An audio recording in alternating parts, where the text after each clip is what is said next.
மரியாதைக்குரிய ரோபோ சங்கர் அவர்கள், உங்களுக்கு தெரியும், நம்முடைய பொதுச் செயலாளர் அண்ணன் எடப்பாடி அவர்கள் சொன்னது போல கூட சிறு சிறு மேடைகளிலே அவர் தன்னுடைய திறமைகளை வெளிப்படுத்தி இதற்கு பின்னாலே சின்னத்திரையில ஒரு மிகப்பெரிய நட்சத்திரமாக உருவாகி அதற்கு பின்னாலே திரைத்துறையிலும் வளர்ந்து தனக்கென ஒரு தனி முத்திரையை ஒரு குறுகிய காலத்துல தனக்கென ஒரு தனி முத்திரையை பதித்தார்.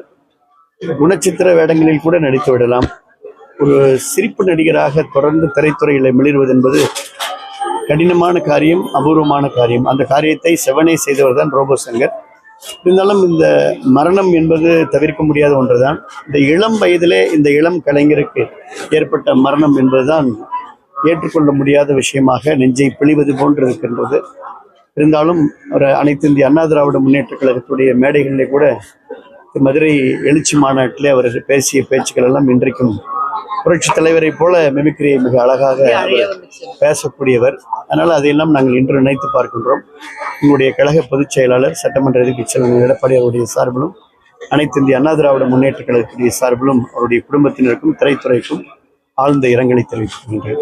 முன்னாள் சுகாதாரத்துறை அமைச்சரா இந்த இள வயதில் இறந்துட்டாரு, உடம்புக்கு எவ்வளவு முக்கியத்துவம் கொடுக்கணும், என்ன மாதிரி இந்த மாதிரி துறையில் இருக்கவங்க அவரே நிறைய அட்வைஸ் பண்ணிக்கிறாரு. ரோபோ சங்கரே